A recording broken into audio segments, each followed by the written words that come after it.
invested into the pneumatic drill that I was talking about earlier, right down at that rock. That marks 30 years of work from the entrance. They finally invested into it because now they are claim jumping. This is not their property. They're trying to get in and out very quickly. They cut down on the amount of holes that they were drilling per blast, so it's only 6 holes instead of the complete 9 that they needed. So that's why the ceiling gets super low here. They also don't know how to operate it very well. It is something new to them. But they come up into this area here and end up running into that Columbia thing, that rebar sticking out of the wall there. Just right above that, there's a little patch of yellow and brown right next to each other, silver and iron oxide. This whole entire section of vile-looking rock, that's the Columbia vein coming out of the wall. It is that big. A lot bigger than what the Lucky Bed was. But then it thins out super quickly and ends in this room. They caught 9 ounces of gold from this back room. 10 ounces throughout this whole entire mine, $250. That pneumatic drill cost them $200. They're trying to walk out of here at $25 each. They don't even make that claim loan that they owe. It takes 50% of what they pulled out of this mine. They gain no profit at all for 35 years of work. 37 if you count their 2-year break. They do continue drilling after striking this thing and ran into this wall back here. All that red and orange coming out of the wall were iron oxide, and that wall is a pure solid wall of iron ore. Soft iron bits that company were using, melting on impact against that wall, and they were not going to go anywhere. So they did decide to try to go up and over. This is why we have such a high ceiling. You guys can lean over this railing here, hold your hard hat, take a peek up. It goes about 35 feet.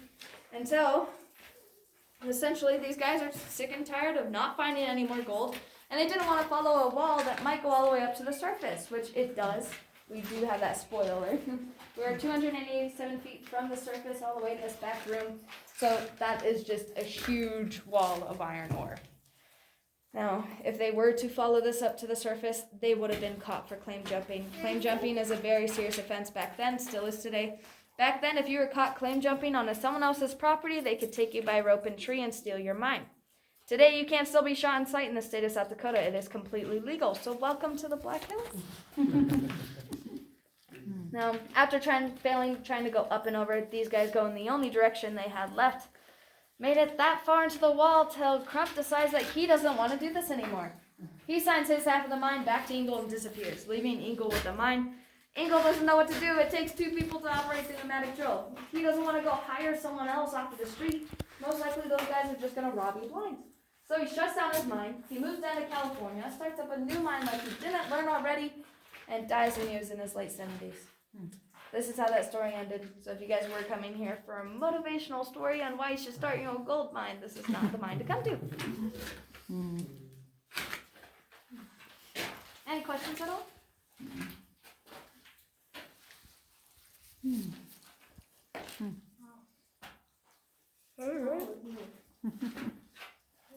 How many tours do you do a day?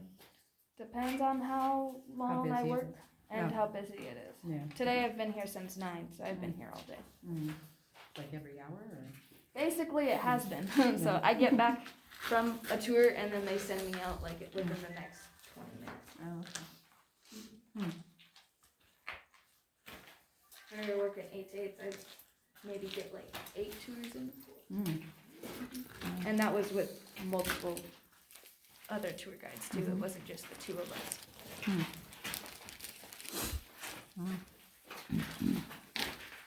Alright. So this is not the end of the tour yet. You guys are still stuck with me for another 15 minutes or so. We are going to be going into the mill. I'll be talking to you about how they process that rock to get their nice shiny gold bricks. I just have to be the last one out of the mine. Make sure you guys don't steal the gold from the wall and get lost in a one-way tunnel. Just because it's happening. So whenever you guys are ready, just head out and we'll go. Thank you.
Yes, dear.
So this big building here is a replica of what is known as a tycoon mill, which is a public mill, so anyone from any place can come and get their ore processed.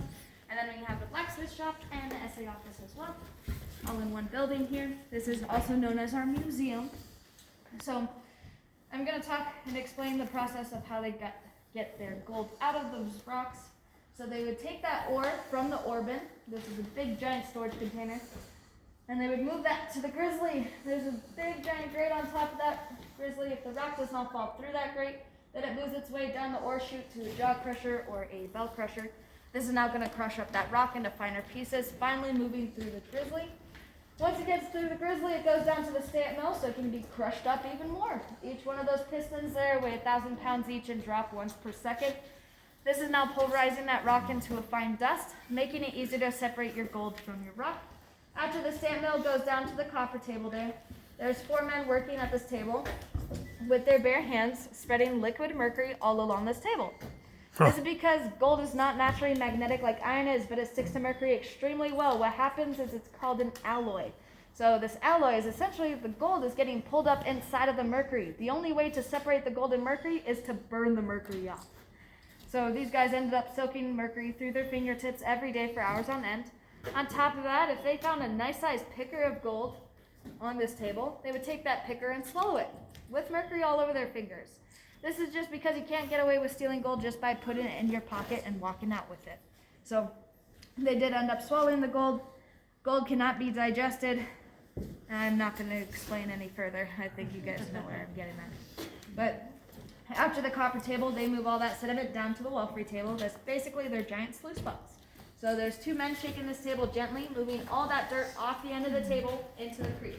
Gold and mercury stays right up on top of those ridges. Gold is super heavy. It's about 19 times denser than water, twice as heavy as lead, and it's about 7 to 11 times heavier than other rocks that we have up here in the Black Hills, so it will stay up on top of those ridges.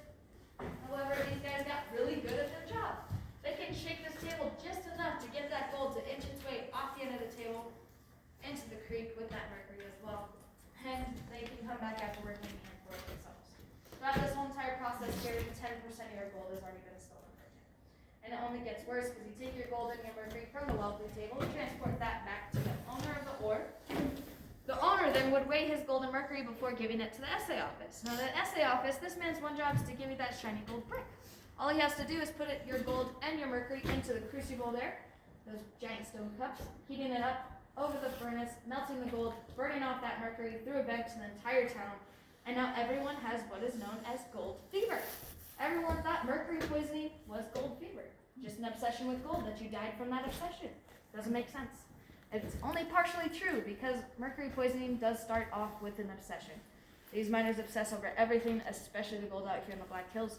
Then they start losing their hair, their teeth, going blind, losing most of their senses until they eventually die. So the guys at the copper table only lasted about 7 to 8 years before they died of mercury poisoning. The guys at the essay office, they only lasted about 5 to 6 years. This is because they're inhaling it, sending it straight to the bloodstream, moving a lot quicker than what those guys have to deal with at the copper table, even though they were kind of eating it a little bit too. But this guy at the essay office does end up getting really rich. He takes this gold from the bottom of the crucible in this like shape called a button, takes this button gold, shaves off what he thought was his pay for the day, melts the gold again, puts it in molds for the gold brace, and gives that back to the owner. The owner weighs his gold again, making sure it matches up with what he had before the essay office. If it matches, good. If it doesn't, he comes back and demands for his gold. But because they don't know anything about mercury at that time, I mean, we didn't figure out about mercury poisoning until the 1980s.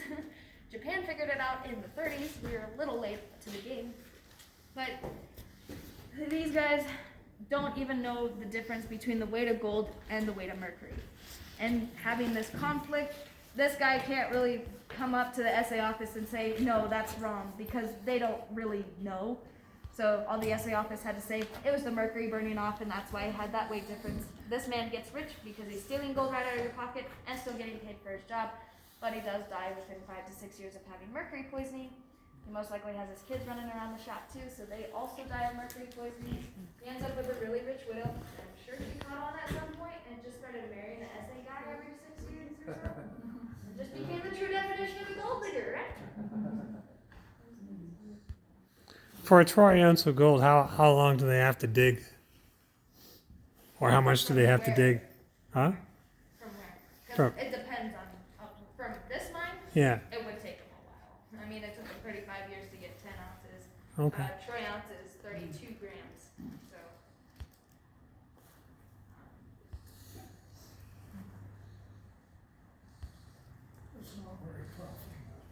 Not at all. Not at all. It's a really bad hobby in my opinion.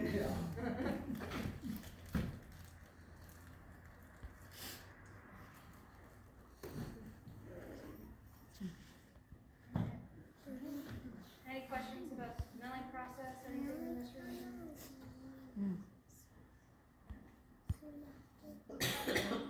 Are you guys gold painting after this? We are. Yeah. So we'll go under the gazebo and have that panning demonstration, so I'll teach you guys how to pan for some gold. And yeah, there is gold ore sample here in this ore card if you guys want to take one rock per person. It's up to you. Go pick out a rock. It's gold ore, so it's the rock that they pulled out of the mine before they went down and processed it. You may go pick one. Go take one, buddy. Take one.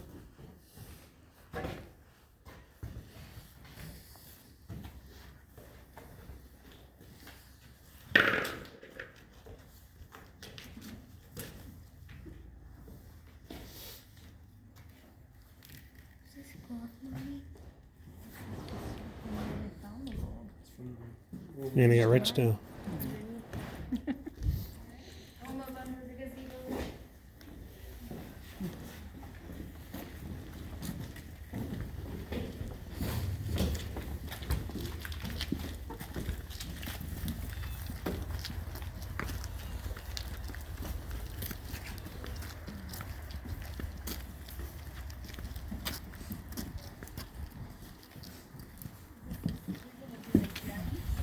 Oh, yes, no, it's a different, but gemstones is a lot easier, but this is part of the mine tour anyway. Oh, so sure, you guys get okay. to learn it either way. So this is how they mine for gold. So the first step to panning, these ridges you have on one side of the pan, you want those ridges facing out and away from you the whole entire time. Essentially what you're trying to do is get your gold into this little lip underneath these ridges. This is called the pocket. Where do you want your gold? In your pocket, right? So we got to keep it nice and safe in this lip called the pocket so it doesn't escape later on when we're getting rid of all those larger rocks. In order to get the gold into this lip, you'll just add water, covering the gravel there at the bottom. Tilt your pan forward towards those ridges and shake side to side. What this is doing is loosening up that gravel so that gold can fall down to the bottom of the pan, slide right into that pocket where you want it. You're also bringing all those larger rocks back up to the top, essentially over all the heavier sediment that I'm letting settle down to the bottom, because those larger rocks are not the heaviest thing in this pan. Gold is. So even the tiniest little flake is heavier than all those other rocks. You just shimmy, loosen up that gravel, get that gold down to the bottom. Shake only for about 15 to 20 seconds. Gold is heavy, so it's going to move pretty quickly. And then the next step is to get rid of those larger rocks. They're just in our way of us finding those small flakes of gold. In order to get rid of them, you'll drain your pan of water. And without shaking the gravel out of the pan, you simply just want water and gravity to do all the work for you. You'll just take this pan, dip it in and out of the water, letting those rocks just roll right off the top. I only dip in 3 times before I add water, and I shake everything back down. This is going to ensure that the gold stays in the pan, and I bring all those larger rocks back up to the top, making it easier to get rid of those larger rocks as I continue to dip in and out. Drain it out, dip in, and you kind of get down to that fine sand already. So you'll repeat those 2 processes until you get down to a finer sand. Once you get down to the finer sand, you'll add water, shake it back down to where that underneath the first ridge there, gathering it all in one place to get ready for the last step, which is uncovering your gold underneath all the sediment. So gathering it all up forward, you're going to take your pan and flip it back, separating the water from the gravel. I am going to turn my pan around so you guys can see better, but you wouldn't turn your pan around at this step. Essentially, with the water and the gravel separated, you're going to take that water using your pan and swirl that up and around over that gravel. This is going to take the gravel down to the back of the pan and uncover the gold that you would have on top in that pocket, if you have any. Once you do see gold, drain your pan of water, and it's ready to collect. So here, what we recommend doing for collecting these tiny little flakes of gold is that vial that you were given when you paid for panning. You'll take that vial and you'll fill it all the way to the top with water. Essentially, just hold it underwater until the bubbles go away.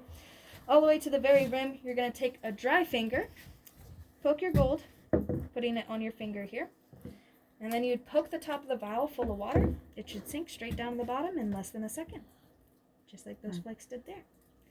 Once you do collect all your gold, leave the sediment in here. Don't ever swipe your pan clean unless you're done with panning. The reason I say this is because if you missed a piece of gold, it's still going to be in your pan later on, and you won't lose it.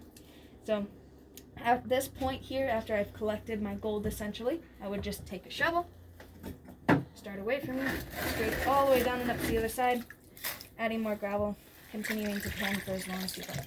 You guys don't have a time limit here. You guys can still be panning even after the gift shop closes here. But you might need a headlight or something if you guys want to be out here kind of near 7 to 8. But Do you get people out here after a lot? yeah, a lot of people do stay after and pan for gold. I've had a kid stay here for about a week, and he filled his vial halfway up. Those vials holds half an ounce of gold. So we got 1/4 an ounce of gold. At this point, that's $500 right now. Oh, wow. So, cool guy. Definitely had a lot of dedication. I respect that. You guys have any questions about the gold panning?